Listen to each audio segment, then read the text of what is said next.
Leo tunaenda kuongelelea scams zenye ziko kwa car industry in Kenya. First of all, we have to agree that scams are everywhere, be it in the business world, be it in the car industry, online, in the corporate world, even in governments. You get scammed everywhere, almost everywhere. And today we are going to talk about scams that exist in the car industry in Kenya.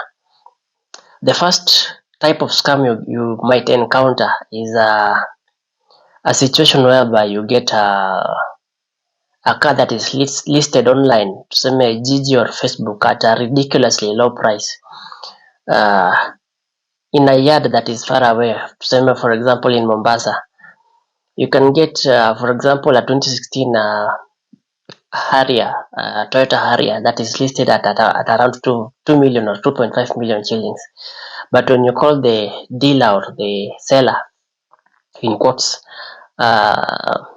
anakuambia you have to pay a deposit of 400, 500 or 250k, so that you can reserve the vehicle. After you've paid the deposit, the guy goes missing, ama unaenda coast kuchukua gari, unapata the dealership doesn't exist or the car doesn't exist, na hivyo ndo pesa yako inaenda. So the best way to deal with this is, no matter how desperate you are to get a car, first of all, you never pay for a car you have not seen with your eyes and you have not touched with your hands.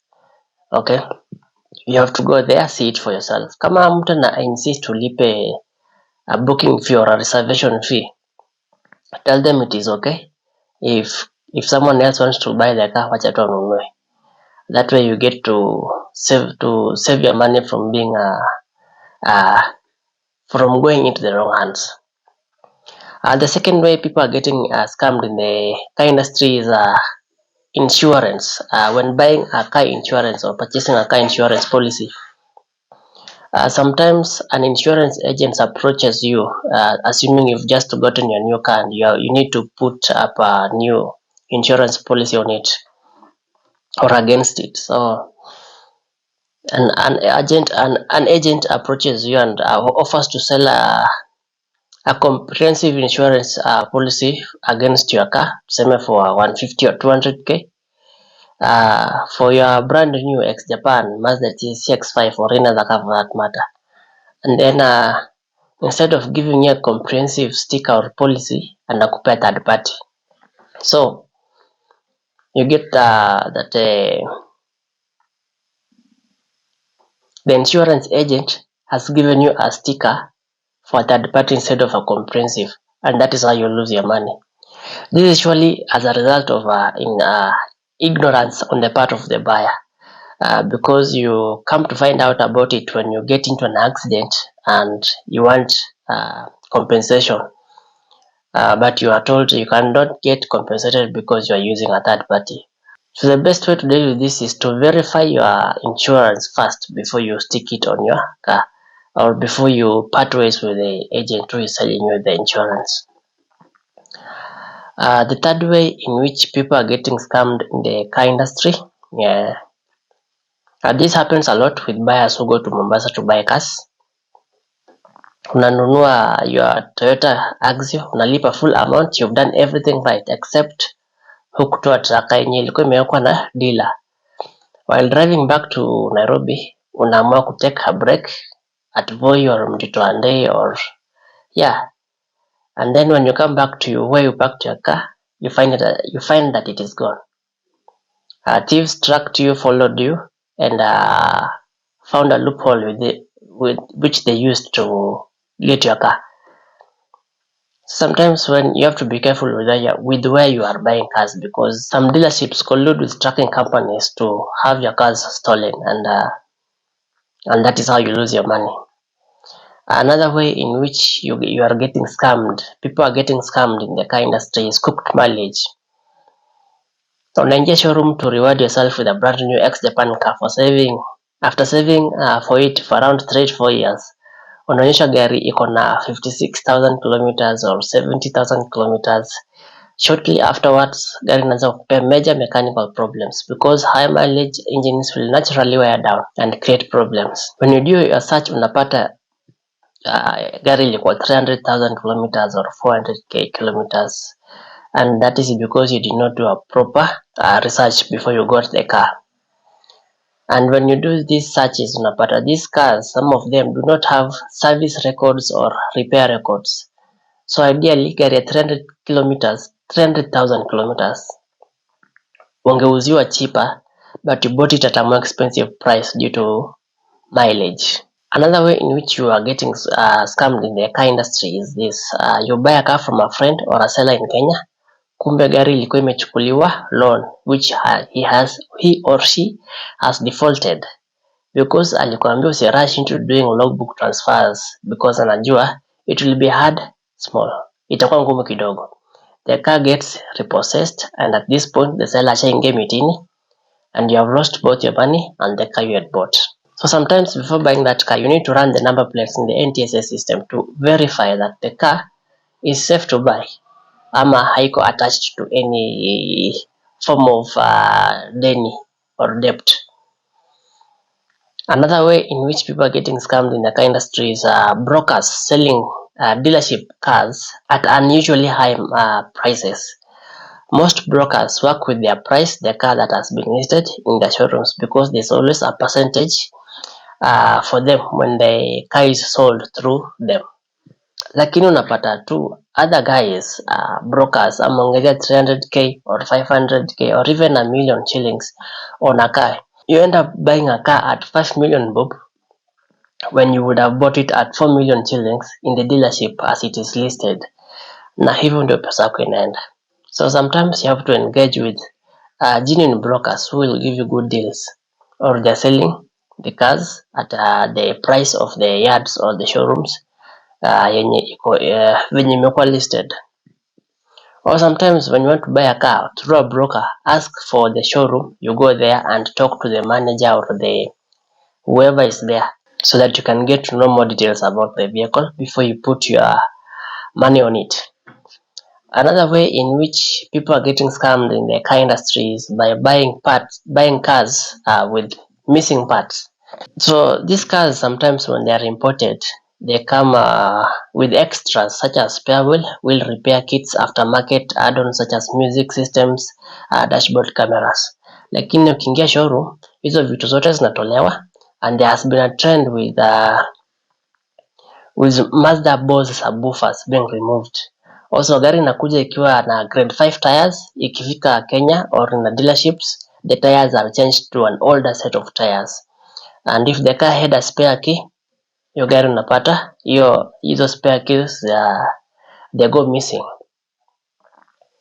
So you can never be sure whether you are getting the car as it came from Japan or you are getting a car that has some of the parts missing.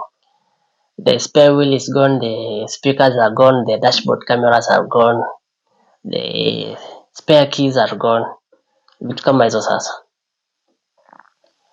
Another way in which you are getting scammed, people are getting scammed in the car industry is buying cars with hidden mechanical problems.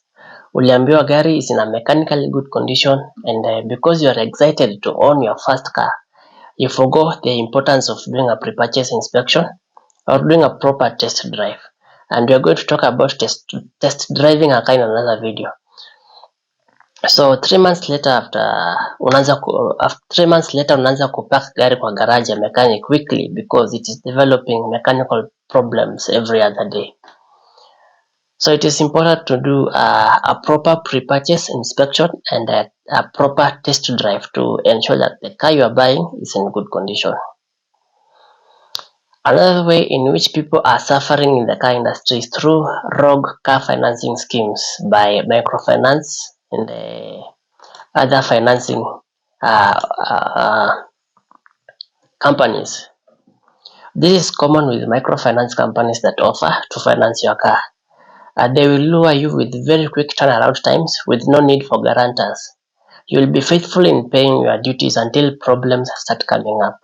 We hear of stories where a car owner is close to finishing his payments only for the financing institutions to start frustrating him or her with hidden fees that zenye hazikuwa clearly outlined in the documents before giving you the the financing. And that creates a problem because you get that you've paid a lot of money for your car through paying that insurance, paying for that loan. And then at the end of the day, you still lose your car because it is repossessed by the financing company. So you lose a lot of money and you lose your car.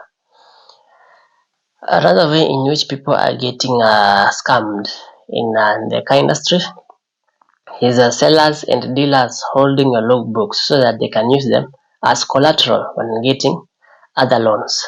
Sooner than later, you'll start receiving notifications on your phone to start paying loans that you never took. Kumbe, the logbook was never transferred. So when buying a car locally, you make sure that the logbook has been transferred. Hata kama hakuna soft copy, you have at least some progress in doing the logbook transfer to avoid similar situations from happening. Another way in which people are suffering in the car industry when buying cars is how sellers and dealers sell number plates more expensively than the car itself. An example is a 2016 car with auction grade R or auction grade 2 that was brought into the country and slapped with a KDP or KDK number plate. Lakini because you are seeing a number plate instead of the car, you buy the car at a more expensive price when it would have been a cheaper sale due to its auction grade.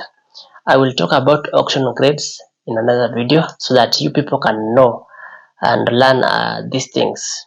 When going to a car dealerships, one of the documents you need to ask for is an auction sheet which clearly outlines the specifics of the vehicle and the auction grade of the vehicle so that you don't end up buying a grade 3 car at a ridiculously high price. Another scam that is happening in the car industry is spare parts sellers capitalize on the ignorance of the car owner to sell parts at a very high, ridiculously high prices just to make a kill.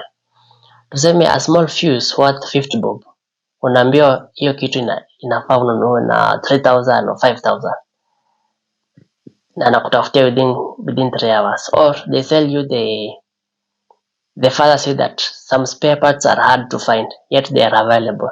It is so that you can pay more for them to reach them, for you to reach to access the spare parts.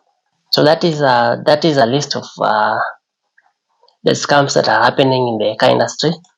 If you have any other, you can list them in the comment section, and let us learn from each other, educate each other. In doing so, I want to urge you guys to like this video and to subscribe to my YouTube channel so that we keep growing together.